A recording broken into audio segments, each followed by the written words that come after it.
मरियम नवाज शरीफ साहबा और मुस्लिम लीग नून की सीनियर लीडरशिप में ने एक प्रेस कॉन्फ्रेंस में एहतसाब अदालत के जज अरशद मलिक साहब से मुताल्लिक कुछ मुबैना तौर पर वीडियोस कौम के सामने रखी और ये तासुर दिया कि अरशद मलिक साहब ने फौज के दबाव में या अदलिया के दबाव में आकर नवाज शरीफ साहब को सजा सुनाई, हालांकि नवाज शरीफ साहब बेगुनाह और मासूम थे। मुस्लिम लीग नून की लीडरशिप किसी और दहलीज पर आग लगाना चाहती थी, लेकिन आज अरशद मलिक साहब ने जो अपना एफिडेविट और बयान हल्फी under oath Islamabad high court के रजिस्ट्रार को जमा करवाया है, तो लग यूं रहा है कि आग जो लगाना चाहते थे अब ये आग उनकी दहलीज तक पहुंच चुकी है। मैं चाहूंगा कि आपको अरशद मलिक साहब के इस तहलका खेज एफिडेविट यानी बयान हल्फी के मुंदरजात आपके सामने रखूं। जज अरशद मलिक साहब अपने बयान हल्फी में कहते हैं कि फरवरी 2018 में इस्लामाबाद की एहतसाब अदालत नंबर 2 में मेरी बतौर जज तैनाती के बाद मेरी मुलाकात अपने दो जानने वालों महर जिलानी और नासिर जंजुआ से हुई।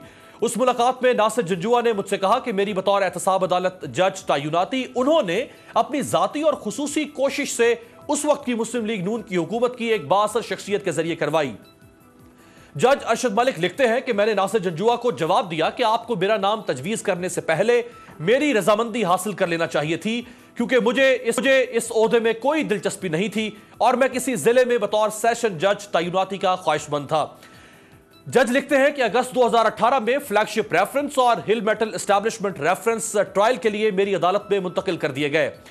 जब उन दोनों रेफरेंसेस का ट्रायल जेर समाअत था तो मियां नवाज शरीफ के कुछ साथियों और हामियों ने मुझसे कई मौकों पर राब्ता किया।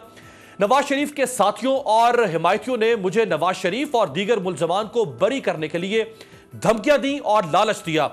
एक मौके पर नासिर जंजुआ ने मुझसे कहा कि नवाज शरीफ को मेरा नाम बतौर जज उन्होंने यानी नासिर जंजुआ ने तजवीज किया था, लिहाजा इन हालात में अगर मुकदमात का फैसला नवाज शरीफ के हक में ना आया तो यह मेरी यानी नासिर जंजुआ की जात के लिए भी बहुत नुकसानदेह होगा। नासिर जंजुआ के इसरार पर मैंने उन्हें जवाब दिया कि अल्लाह बेहतर करेगा, इंसाफ अल्लाह का मनसब है और अल्लाह नाइंसाफी नहीं करता। जिस वक्त फ्लैगशिप और हिल मेटल्स एस्टैब्लिशमेंट रेफरेंसेस दलाइल यानी आर्गुमेंट के मरहले में दाखिल हुए तो नासिर जंजुआ और महर जिलानी ने मुझसे फिर राब्ता किया। इस बार नासिर जंजुआ ने मुझे नवाज शरीफ की जानिब से माली पेशकश भी की। मुझसे कहा गया कि नवाज शरीफ चाहते हैं कि अगर मैं दोनों रेफरेंसेस में नवाज शरीफ और दीगर मुलजमान को बरी कर दूं तो मुझे मेरी ख्वाहिश के मुताबिक कीमत अदा कर दी जाएगी।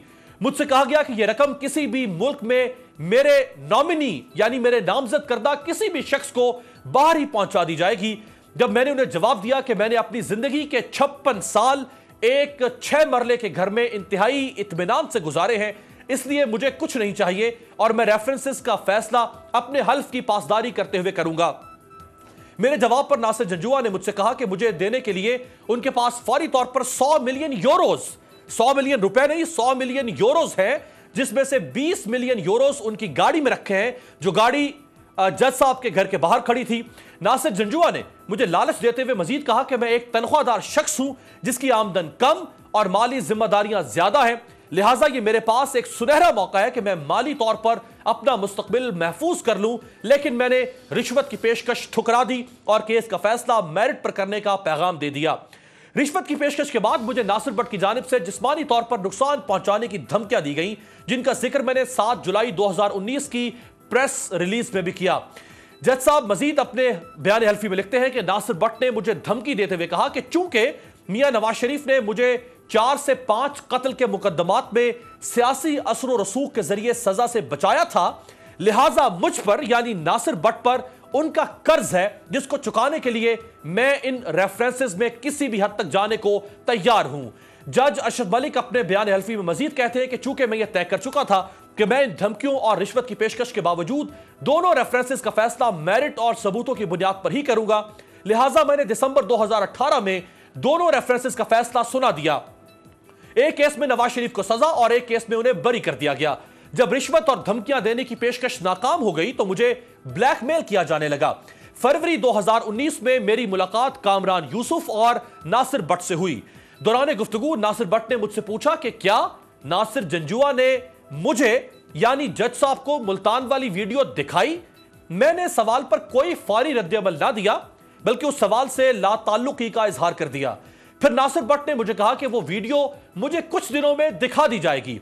उसके चंद दिनों बाद ही मुल्तान से मेरे जानने वाले मियां तारिक अपने बेटे के हमरा मुझसे मिलने आए।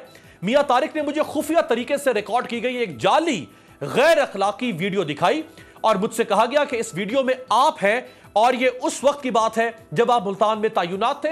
جج صاحب ملتان میں 2000 اور 2003 کے درمیان تعینات رہ چکے ہیں۔ مجھے یہ دیکھ کر ایک دھچکا لگا۔ یہ ویڈیو دکھا کر ناصر بٹ اور ناصر جنجوعہ نے مجھ پر دباؤ ڈالنے اور بلیک میل کرنے کی کوشش کی تاکہ میں نواز شریف کی کیس میں مدد کروں۔ ناصر جنجوعہ نے مجھے کہا کہ چونکہ نواز شریف کو سزا ہو چکی ہے لہٰذا صرف نواز شریف کے اطمینان کے لیے میں نواز شریف کے لیے ایک آڈیو پیغام ریکارڈ کروا دوں جس میں میں یہ کہوں کہ میں نے نواز شریف کو طاقتور حلقوں کے انتہائی دباؤ پر سزا سنائی، اگرچہ نواز شریف کے خلاف کوئی ثبوت موجود نہیں تھا۔ ناصر جنجوعہ نے مجھ سے مزید کہا کہ یہ آڈیو پیغام صرف نواز شریف کی تسکین کے لیے ہوگا اور نواز شریف کو پیغام سنانے کے بعد ناصر جنجوعہ اس پیغام کو ڈیلیٹ کر دے گا۔ میں نے انکار کر دیا لیکن ناصر جنجوعہ اس مطالبے کو دہراتا رہا۔ کچھ عرصے بعد ناصر جنجوعہ دوبارہ میرے پاس آیا اور مجھ سے کہا کہ میرے عدم تعاون کے باوجود اس نے میری آواز ریکارڈ کر لی تھی۔ اس نے مزید کہا کہ میاں صاحب نے میرا آڈیو پیغام سنا ہے لیکن وہ مطمئن نہیں ہے اور وہ چاہتے ہیں کہ میں ناصر جنجوعہ کے ساتھ ان سے ملنے جاتی عمرہ جاؤں اور ذاتی حیثیت میں نواز شریف کے سامنے اپنا بیان رکھوں۔ ناصر جنجوعہ نے دوبارہ ملتان والی ویڈیو بطور دھمکی استعمال کی۔ میں شاید 6 اپریل 2019 کو، یہ جج صاحب لکھ رہے ہیں کہ میں شاید 6 اپریل 2019 کو ناصر بٹ کے ہمراہ جاتی عمرہ گیا جہاں میاں نواز شریف نے بذات خود ہمارا استقبال کیا۔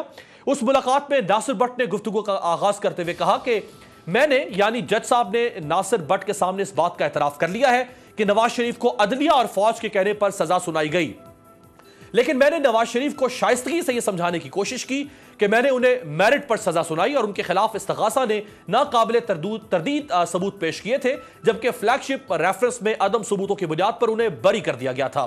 نواز شریف کو میری یہ بات یقینی طور پر ناگوار گزری۔ جاتی عمرہ سے واپسی پر ناصر بٹ نے مجھے غصے میں کہا کہ میں نے اس کے لفظوں کا پاس نہیں رکھا۔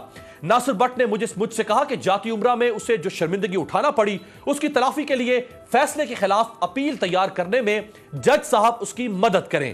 ناصر بٹ نے مجھ سے کہا کہ اس نے وکلا کی مدد سے ایک اپیل تیار کر لی ہے اور وہ چاہتا ہے کہ میں اس اپیل کو دیکھ لوں اور اپنی رائے دوں، یعنی وہ جج صاحب سے چاہ رہا ہے کہ وہ اس کو ریویو کریں اور اپنا ان پٹ دیں۔ ناصر بٹ کا کہنا تھا کہ اپیل کی تیاری میں میرے تعاون سے ناصر بٹ میاں نواز شریف کے سامنے سرخرو ہو جائے گا، لہٰذا بلیک میلنگ کے تناظر میں ناصر بٹ کے اس مطالبے سے میں نے اتفاق کر لیا۔ یہ وہ پہلا موقع ہے اس پورے کیس میں جہاں جج صاحب کے کردار میں تھوڑی سی جھول نظر آئی اور وہ صرف اس لیے کیونکہ ناصر بٹ اور ان کا مافیا جج صاحب کو بلیک میل کر رہا تھا۔ جاتی عمرہ سے واپسی پر کچھ دن بعد ناصر بٹ تیار شدہ اپیل کے ساتھ میرے پاس آیا جسے میں نے محتاط طریقے سے ریلیکٹنٹلی پڑھا اور اس کے مطالبے پر اپنی کچھ رائے دے دی۔ 6 جولائی 2019 کو مریم نواز اور مسلم لیگ نون کی دیگر قیادت کی پریس کانفرنس دیکھنے کے بعد مجھے احساس ہوا کہ جس ملاقات میں نے اپیل پر اپنی رائے دی تھی اس ملاقات کو خفیہ طریقے سے ریکارڈ کیا گیا اور آڈیو ویڈیو میں رد و بدل بھی کی گئی۔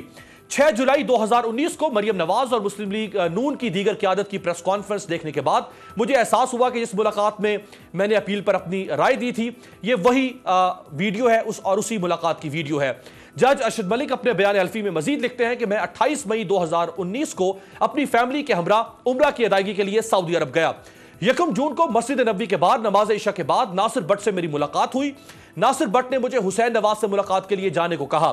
جب میں نے انکار کیا تو مجھے پھر پاکستان واپسی پر مسائل سے دوچار کرنے اور امبیرس کرنے یعنی شرمندہ کرنے کی دھمکی دی گئی۔ یہ مسجد نبوی کے باہر، یہ مدینہ المنورہ میں یہ صورتحال ہے شریف خاندان کی اور ان کے جو گماشتے ناصر بٹ کی صورت میں وہ مسجد نبوی کے باہر یہ حرکتیں کر رہے ہیں۔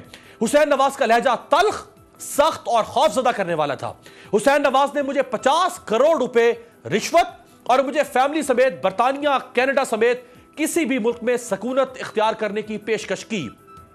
مجھے باہر سکونت دینے کے ساتھ ساتھ میرے بچوں کو ملازمتیں اور مجھے منافع بخش کاروبار مہیا کرنے کی بھی پیشکش کی گئی، لیکن اس کے لیے مجھ سے یہ مطالبہ کیا گیا کہ میں یہ کہتے ہوئے استعفیٰ دے دوں کہ نواز شریف کو دباؤ اور بغیر ثبوت کے سزا سنانے پر میرا ضمیر مجھے ملامت کر رہا ہے۔ حسین نواز نے مجھ سے کہا کہ اس استعفے پر دستخط کرنے کے بعد وہ ہر طرح کی ذمہ داری اٹھا لیں گے اور یہ بھی کہا کہ صرف وہی ہے جو مجھے بلیک میلنگ سے تحفظ دے سکتے ہیں۔ کون سی بلیک میلنگ؟ جو جج صاحب کی ایک ملتان میں بنائی گئی वीडियो जिसके बारे में जज साहब कहते हैं कि इसको मैनिपुलेट किया गया है। हुसैन नवाज ने मुझ पर फौरी जवाब देने के लिए दबाव डाला। मैंने हुसैन नवाज शरीफ की इस पेशकश को मानने से इनकार कर दिया। मैं 8 जून 2019 को पाकिस्तान वापस पहुंचा तो नासिर भट्ट ने मुझे मुतादिद बार फोन किया और हुसैन नवाज की पेशकश कबूल करने पर इसरार किया। मुझसे बार बार गैर कानूनी मुतालबात किए गए जिनका मैंने हमेशा इनकार किया और उसी के रद्द-ए-अमल में 6 जुलाई 2019 को प्रेस कॉन्फ्रेंस की गई जिसमें मेरे खिलाफ झूठे और बदनीयती पर मबनी इल्जामात लगाए गए और मुझसे झूठे बयानात मंसूब किए गए। जज अरशद मलिक आखिर में अपने बयान हल्फी में तहरीर करते हैं कि फ्लैगशिप और हिल मेटल्स एस्टैब्लिशमेंट रेफरेंसेस में फैसले मेरिट और दस्तयाब सबूतों की बुनियाद पर दिए गए थे। इन फैसलों के पीछे कोई दबाव, खौफ या लालच कार फरमान नहीं था और ये फैसले अदलिया के वकार को कायम रखने और अल्लाह ताला की जानिब से दिए गए इंसाफ के मेयार को बरकरार रखते हुए दिए गए। वो अल्लाह जो तमाम आकाओं का आका है, जो सबसे बेहतरीन हिफाजत करने वाला और सबसे बढ़कर मगफिरत करने वाला है। अगर तो ये एफिडेविट में दिए गए हक लगा सकते हैं कि पाकिस्तान की ताकतवर सियासी अशराफिया किस तरह गुज़श्ता 70 सालों में पाकिस्तान के इदारों को तबाह बर्बाद और मनूवर करती रही है।